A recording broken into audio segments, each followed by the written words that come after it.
Hello everyone, welcome to Boithoki Educational Institution.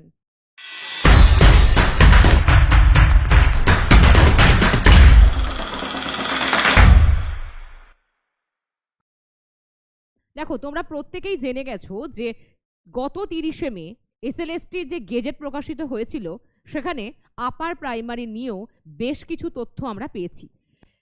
কি যোগ্যতা লাগবে, কি বয়সসীমা, কি পড়তে হবে, এই নিয়ে তোমরা অনেকে আমাকে প্রশ্ন করেছিলে যে বিএড আছে ডিএলএড নেই, তারা কি বসতে পারবে, অথবা বিএড আছে কিন্তু গ্র্যাজুয়েশনে কত শতাংশ নাম্বার প্রয়োজন।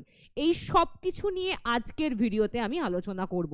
তোমাদের যাদের যাদের ডাউট ছিল আমি কথা দিতে পারি এই ভিডিওটা দেখার পর সেই সমস্ত ডাউট তোমার কেটে যাবে, আর থাকবে না সেই ডাউট।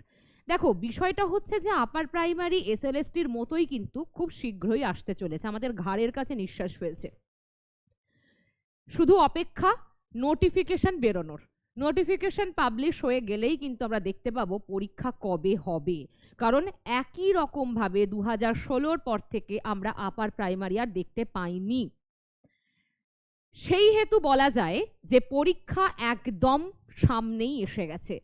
আর আমি বারে বারে বলেছি যে যারা বুদ্ধিমান হয় তারা সময় নষ্ট করে না, সময়কে ব্যবহার করে। সুতরাং তোমার যদি টার্গেট থাকে যে আমি আপার প্রাইমারির জন্য প্রিপারেশন নেব, আমি বিদ্যালয়ে পড়াবো, তাহলে অবশ্যই আর সময় নষ্ট নয়। কি বিষয় লাগবে, কি যোগ্যতা প্রয়োজন, সেই সম্বন্ধে সমস্ত কিছু আজকে আমি তোমাদের ক্লিয়ার করে দিচ্ছি। গেজেটে অনেক জায়গায় আছে, তোমরা আমাকে বলেছিলে টেট ওয়েটেজটা ম্যাডাম বুঝতে পারছি না, এই সমস্ত বিষয় নিয়ে আজকে আমি বলে দেব। দেখো ভিডিওটা দেখো, প্রথমেই আমরা দেখতে পাচ্ছি যে এই আপার প্রাইমারির যেটা পশ্চিমবঙ্গের সরকারি বিদ্যালয়গুলিতে ষষ্ঠ থেকে অষ্টম শ্রেণীতে পড়ানোর জন্য শিক্ষক নিয়োগের পরীক্ষা হয়, এটি তাই তো তোমরা প্রত্যেকে জানো এটা। এবং কি WBSSC অর্থাৎ West Bengal school service commission দ্বারা এই পরীক্ষাটি পরিচালিত হয়, এটাও তোমরা জানো। কিন্তু বয়সসীমা কত লাগছে সেক্ষেত্রে দেখো, বয়সসীমা জেনারেলদের জন্য অর্থাৎ ইউআরদের জন্য 21 থেকে 40 বয়সসীমা থাকতে হবে, ঠিক আছে। তারপর ওবিসিদের জন্য যেরকম ভাবে ছাড় থাকে, যে ওবিসিদের জন্য কত 21 থেকে 43 3 বছরের ছাড় থাকে, বয়সের এজ রিল্যাক্সেশন থাকে, সেটাই এখানে থাকছে, ঠিক আছে। এসসি এসটি দেখো, এসসি এসটিদের জন্য 21 থেকে 45 মানে 5 বছরের ছাড় থাকবে বয়সের ক্ষেত্রে, এবং পিডব্লিউডিদের জন্য কিন্তু 45 থাকছে।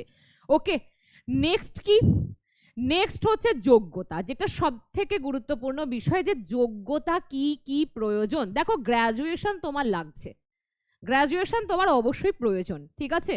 তার পাশাপাশি বিএড, হ্যাঁ যদি তোমার বিএড থাকে সেক্ষেত্রে গ্র্যাজুয়েশনে তোমার 50% নাম্বার লাগবে, ঠিক আছে, 50% নাম্বার লাগবে। আর যদি ডিএলএড থাকে, ধরো তোমার বিএড নেই, হ্যাঁ বিএড যাদের নেই তারাও বসতে পারবে, বিএড যাদের আছে তারাও বসতে পারবে, যাদের বিএড নেই কিন্তু ডিএলএড আছে তারা বসতে পারবে। তাহলে কি বিএড থাকলেও বসতে পারছে, ডিএলএড থাকলেও বসতে পারছে। বিএড থাকলে গ্র্যাজুয়েশনে 50% নাম্বার লাগছে, ডিএলএড এর ক্ষেত্রে সেই নাম্বারের বিষয়টা নেই, থাকছে না, ঠিক আছে। তাহলে ডিএলএড থাকতে হচ্ছে, বিএড না থাকলে ডিএলএড থাকতে হবে। ওকে, ক্লিয়ার বিষয়টা। তারপর দেখো এই যে আমি নাম্বারের কথাটা বললাম, গ্র্যাজুয়েশনে বিএড থাকলে তোমার কত লাগবে নাম্বার, 50% নাম্বার থাকছে, এবং এক্ষেত্রেও যেমন এজ রিল্যাক্সেশনের বিষয় আছে ওবিসি এসসি এসটিদের ক্ষেত্রে, এখানেও কিন্তু নাম্বারের ছাড়ও থাকে, ঠিক আছে। তারপর নেক্সট কি, দেখো আর্টস যাদের ব্যাকগ্রাউন্ড, মানে আর্টস কোনো সাবজেক্ট থেকে যারা গ্রাজুয়েশন করেছো, তাদের জন্য কি পড়তে হবে, তাদেরকে কি পড়তে হবে, কি সাবজেক্ট থাকবে। দেখো সিডিপি তো থাকছেই, ওকে। এবার সিডিপি পেডাগোগি তো থাকছে তোমার, সেখানে 30টা প্রশ্ন থাকবে, 30 নাম্বার, ঠিক আছে। তার পাশাপাশি ইংলিশ আর বেঙ্গলি কিন্তু কম্পালসারি, ইংলিশ থেকে থাকে 30টা প্রশ্ন 30 নাম্বার, আবার বেঙ্গলি থেকে থাকবে 30টা প্রশ্ন 30 নাম্বার, ঠিক আছে।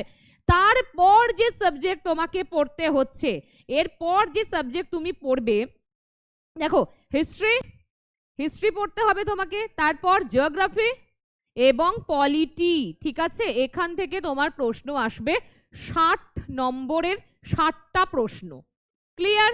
তাহলে দেখো 30 30 60 আর 30 90 আর 60 90 আর 60 150। এই 150 কিন্তু টোটাল পরীক্ষা হবে, 150 নাম্বারের 150টা প্রশ্ন। ঠিক আছে? তাহলে আর্টস ব্যাকগ্রাউন্ড থেকে যারা আছো হিস্ট্রি, জিওগ্রাফি, পলিটি পড়তে হচ্ছে, আর ইংলিশ আর বেঙ্গলি তো কম্পালসারি এবং সিডিপিও কম্পালসারি। ঠিক আছে?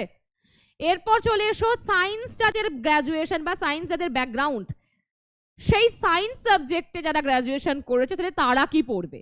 দেখো বিষয়টা একই, ইংলিশ থেকে 30 নাম্বার, বেঙ্গলি থেকে 30 নাম্বার, সিডিপি থেকে 30 নাম্বারের প্রশ্ন, 30টা প্রশ্ন।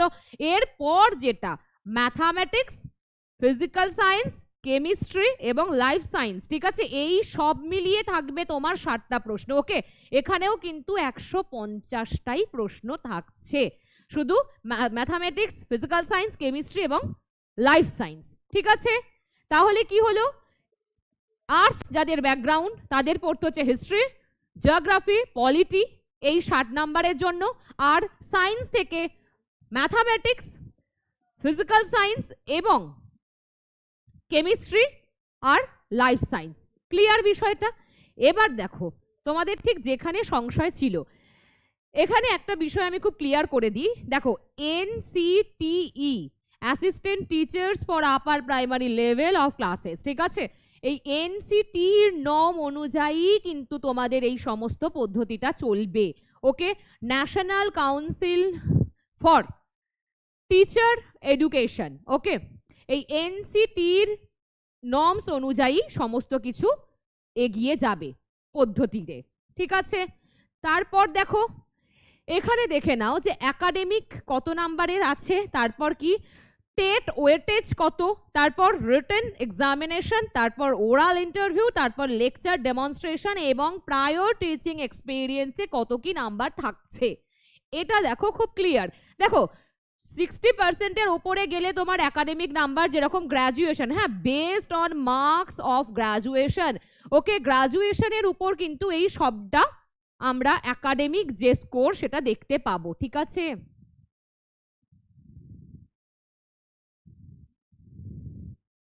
ঠিক আছে, গ্রাজুয়েশনের উপর। ওকে, তাহলে 60% and above তুমি 10 মার্কস পাবে, below 60% to 50% তুমি পাবে 8 মার্কস, এবং below 50% মানে 50%-এর নিচে তুমি নাম্বার পেলে অবশ্যই তোমার সেখানে থাকবে 6 মার্কস। ওকে, তাহলে দেখতে পেয়েছো 10, 8 আর 6 এইভাবে তোমার একাডেমিক স্কোরটা ডিপেন্ড করবে তোমার নাম্বারের উপর। এখান থেকে প্রত্যেকে বুঝতে পারবে। তারপর দেখো টেট ওয়েটেজ, এইটা খুব বড় বিষয় যে 40 নাম্বারের টেট ওয়েটেজ। হ্যাঁ, এটা কি জানো, ধরো এরকম আছে তোমরা অনেকে টেট আগেই কোয়ালিফাই করেছো, ধরো আগে তোমরা টেট পাস করে বসে আছো, এরকম অনেকে আছে, এরকম অনেকে আছো বলেই আমার কাছে অনেকটা প্রশ্ন এসেছে এই বিষয়ে, অনেকগুলো প্রশ্ন এসেছে যে এই বিষয়টা কি। বিষয়টা কি দেখো, ধরো তোমার টেট পরীক্ষা হয় 150 নাম্বারের, এই 150 ইকুইভ্যালেন্ট এই টেট ওয়েটেজ 40 মার্কস।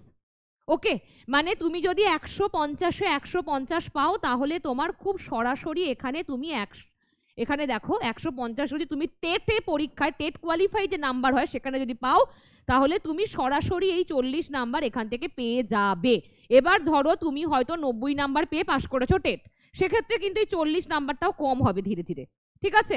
বা ধরো 110, সেক্ষেত্রেও কম হবে। সুতরাং এই 40 সমান সমান 150, বা বলতে পারো 150 সমান সমান 40। ঠিক আছে? ক্লিয়ার? দেখো রিটেন এক্সামিনেশন তারপর ওএমআর বেসড হবে, সেটা কত 25 নাম্বারের। ঠিক আছে?